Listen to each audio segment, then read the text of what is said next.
Selamat malam para pemirsa, ketemu lagi di Hot Room dengan saya, Hotman Paris.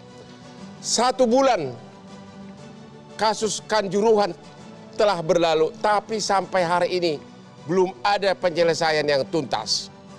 Tim gabungan independen pencari fakta yang dipimpin oleh Menko Polhukam telah mengeluarkan rekomendasi antara lain meminta agar pengurus PSSI mundur, tapi rekomendasi tersebut masih dicuekin. Timbul desakan dari masyarakat agar ditambah tersangka. Karena memang di Undang-Undang Olahraga ada sanksinya 2 tahun penjara bagi penyelenggara olahraga yang tidak memperhatikan keselamatan. Tapi sampai hari ini belum ada tersangka tambahan. Timbul lagi ide KLB, Kongres Luar Biasa. Apakah Kongres Luar Biasa ini hanya taktik untuk mengukuhkan kembali pengurus lama dari PSSI? Dan sampai kapan Indonesia tidak bisa mengikuti budaya Jepang?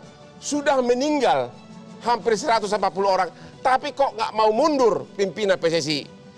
Inilah Hot Room, pimpinan PSSI mundur atau disanksi.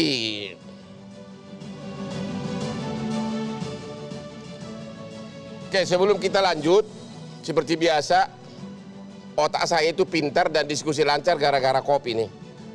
Kopinya enak banget.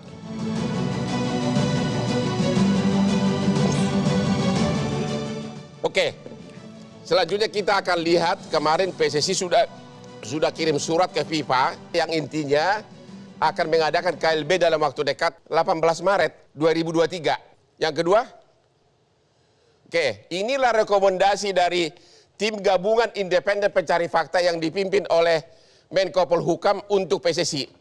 Salah satu rekomendasi dari tim gabungan ini adalah meminta Ketua Umum PSSI dan seluruh jajaran Komite Eksekutif mengundurkan diri sebagai bentuk pertanggungjawaban moral tragedi Kanjuruhan.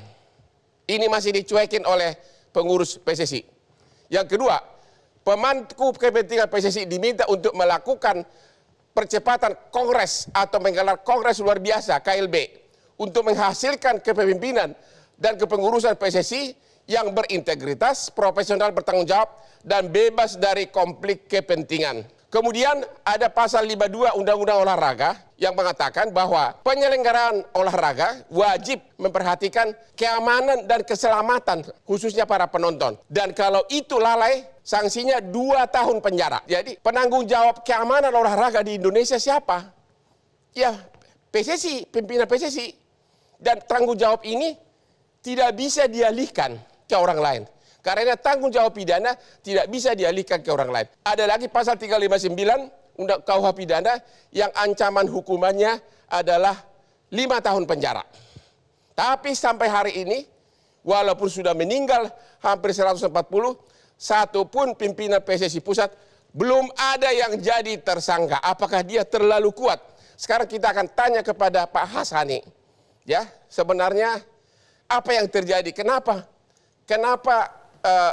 rekomendasi dari tim pencari fakta dicuekin dan kenapa belum mundur?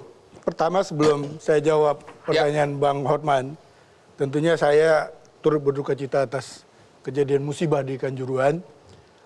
Saya anggap mereka ini pahlawan lah semuanya. Bapak dari PSSI kan? Saya dari PSSI. Sampai hari ini? Sampai hari ini masih. Bapak belum jadi tersangka?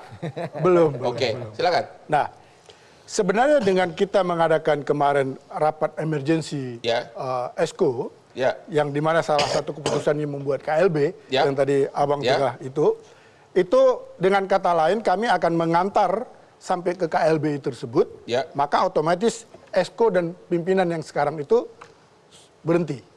Jadi kalau kami hari ini mengundurkan diri, itu menjadi kekosongan di federasi. Jadi menurut peraturan kalian, kapan saatnya harus mundur kalau ada KLB? KLB itu kan sekarang begini, kita suratin FIFA. Ya. Dari FIFA nanti kita buat kongres biasa dulu. Ya. Yang kita target tadi Januari. Yaitu memilih komite pemilihan. Baru memilih komite. Komite pemilihan dan komite banding pemilihan. Ya. Di situ mereka akan buat persyaratan-persyaratan untuk memilih ESCO dan para ketum atau waketum yang baru. Nah, itu kita nggak boleh kosong. Federasi nggak boleh kosong. Begitu di KLB, automatically seterusnya itu sudah dijabat oleh yang baru. Kalau sudah terpilih yang baru? Ya. Kalau sudah terpilih kan? Betul. Bagaimana kalau ternyata yang terpilih kembali adalah pengurus lama? Itu tergantung voter. Voter? Karena voter di situ yang memiliki hak untuk memilih. Apakah menurut Anda pengurus PSSI yang sekarang begitu yakin voter akan memilih kembali mereka? Makanya begitu pede? Kami tidak ke sana. Kami kemarin membuat KLB itu karena kita melihat kita sudah mendapat tekanan dari kiri kanan. Oke. Yaitu dari masyarakat, dari tim pencari fakta, dari kita, kayak saya dari keluarga. Jadi kita pikir ya sudahlah kita mundur. Tapi kalau kita mundur dengan kondisi sekarang, siapa yang memimpin federasi ini? Lalu kesepakatannya adalah ya udah kita buat KLB secepatnya. KLB itu kita maunya secepat-cepatnya, tapi ada mekanisme yang harus kita langkahin. Jadi sebenarnya kita udah mundur, Bang. Cuma mundur itu dalam tatanan sepak bola PSSI, yaitu dengan menuju ke KLB. Artinya sampai KLB belum dianggap mundur? Ya kita menyelesaikan semua masalah ini. Tunggu sampai KLB baru bukan mundur. Sebenarnya kita terpilih nanti di sana di sana yang terpilih. Kita tidak mengharap kita dipilih lagi, tapi kita mengantar ke sana. Tidak ingin dipilih lagi. Ya itu terserah para pemilih lah, Pak. Oke, Pak Akmal, ini anggota tim gabungan independen pencari fakta. Salah satu rekomendasi kalian adalah mundur pengurus PSSI. Dan rekomendasi Anda dicuekin. Gimana itu? Buat kita nggak masalah kan. Nggak masalah, kenapa? Nggak masalah dicuekin, kenapa? Karena kan rekomendasi kita itu ada jika maka. Gitu. Jadi Kongres luar biasa ini bukan kemudian menjadi faktor utama untuk menyelesaikan kasus Kanjuruhan.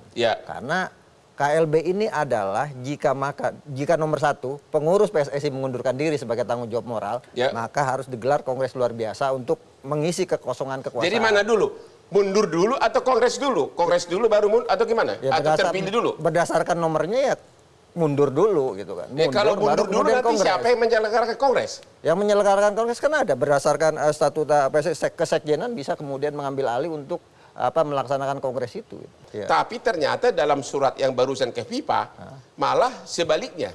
Dia tidak mau mundur. Gimana itu? Ya artinya kan ini berbeda dengan rekomendasi TGIPF gitu kan. Yang diinginkan TGIPF seperti itu, kemudian jadi rekomendasi PSSI ini melompat. Jadi rekomendasi kalian hanya formalitas dicuekin begitu, kenapa tuh? Enggak akan formalitas, kan ada selanjutnya. Ketika Kongres apabila rekomendasi tim pencari fakta tidak dijalankan, maka pemerintah tidak akan mengizinkan digelarnya Liga 1, Liga 2, Liga 3. Kenyataannya sekarang adalah memang tidak dijalankan. Karena apa? Dia tidak mau mundur. Iya kan, tapi kan kemudian sekarang KLB ini dijadikan alat untuk negosiasi. Kita mau gelar KLB ya, tolong dong kompetisi digelar lagi gitu. Nah ini kan permasalahan.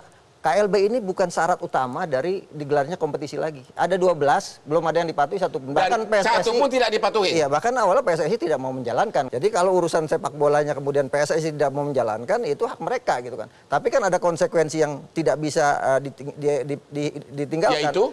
Bahwa kompetisi tidak bisa digelar. Oke, jadi kalau rekomendasi dari tim pencari fakta tidak dijalankan, kompetisi tidak digelar. Yang rugi akhirnya rakyat Indonesia dan Indonesia. Oke, kita istirahat dulu setelah yang berikut ini.